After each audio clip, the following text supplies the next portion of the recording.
ഇന്നുണ്ടല്ലോ നമുക്കൊരു ക്യാൻഡിൽ ഉണ്ടാക്കാം. അതിന് വേണ്ടിയിട്ട് ഞാൻ കുറച്ച് കൂടുതൽ മെഴുക് തന്നെ സംഭരിച്ച് വെച്ചിരിക്കണം കേട്ടോ. കുറച്ച് ദിവസമായി ഇത് തുടങ്ങിയിട്ട്. പിന്നെ ഞാനത് പോയി ഒരുക്കി കൊണ്ടുവന്നു. പിന്നെ ഞാൻ ഒഴിക്കാൻ പോണത് ഞാൻ ക്ലേ വെച്ചുണ്ടാക്കിയ ഒരു ഡ്രിങ്കർ ഡിഷക്കാണ്. സോ ഞാൻ ഈ നൂല് ഒരു ഈർക്കൽമ കെട്ടിയിട്ടാണ് കേട്ടോ വെക്കണത്. അപ്പം നിങ്ങൾ ക്യാൻഡിൽ ഉണ്ടാക്കുകയാണെന്നുണ്ടെങ്കിൽ അങ്ങനെ നൂല് വെക്കാൻ ശ്രമിക്കുക. ഇല്ലാന്നുണ്ടെങ്കിൽ നമ്മളത് മറക്കും. ഇങ്ങോട്ട് ക്യാൻഡിൽ ഫുൾ സെറ്റ് ആക്കിയിട്ടേക്കാരം എവിടെ കത്തിക്കുന്ന ആലോചിക്കണം. ഇതെനിക്ക് അനുഭവമുള്ള ഒരു കാര്യമായതും കൂടിയാണ് കേട്ടോ ഞാൻ പറഞ്ഞത്. പിന്നെ കുറച്ച് സമയം കഴിഞ്ഞപ്പോൾ അത് സെറ്റായി വന്നു. ഞാൻ ആദ്യം മെൽറ്റ് ചെയ്ത് വെച്ച ആ ഒരു ക്യാൻഡിലല്ലേ, അതിൽ കുറച്ചും കൂടി ബാക്കി ഉണ്ടായിരുന്നു. അപ്പോൾ ഞാൻ അത് 2 മരുന്ന് കുപ്പിൻ്റെ അടപ്പിക്ക് ആക്കി വെച്ചു. അതിനുശേഷം ഞാൻ അത് കത്തിക്കാൻ നോക്കിയപ്പോൾ ഗൈസ് ഒന്ന് കത്തുണ്ടായിരുന്നു. ആ ചെറുതിൽ ഒന്ന് കത്തുണ്ടായിരുന്നു. ബട്ട് മറ്റേതെന്താ വെച്ചാൽ അതിൽ ആ ഒരു തിരി ഭയങ്കരമായിട്ട് താന്നു പോയി. സോ ഞാൻ വിചാരിച്ചു അത് നമുക്ക് ഇനി അടുത്ത ക്യാൻഡിൽ ഉണ്ടാക്കുമ്പോൾ അതിൽ കൂടെ കൂട്ടിയാണ്ട് ഉരുക്കി സെറ്റാക്കാന്ന്. സോ പിന്നെ ഞാൻ കത്തിച്ചപ്പോഴാണ് ഗൈസ് എനിക്ക് മനസ്സിലായത് എന്തോ ഒരു കുറവുണ്ട് എന്ന്. അപ്പോൾ ഞാൻ കർട്ടനും കൂടി ഒന്ന് മാറ്റിയപ്പോൾ ഗൈസ് അടിപൊളി നൈറ്റ് വൈബ് ചെയ്യുന്നു. പിന്നെ ആ ഒരു ചെറിയ ക്യാൻഡിൽ വെച്ച് ഞാനൊരു വലിയ ക്യാൻഡിലും കൂടി കത്തിച്ചു കേട്ടോ. അപ്പോഴാണ് ഗൈസ് അടിപൊളി ചെയ്യുന്നു.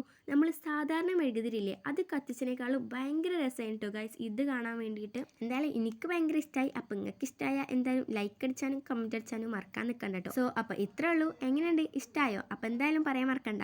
പിന്നെ നിങ്ങളുടെ ചാനൽ ആദ്യമായിട്ടാണ് കാണുന്നുണ്ടെങ്കിൽ ഒന്ന് സബ്സ്ക്രൈബ് ചെയ്ത് വെച്ചോളിട്ടോ.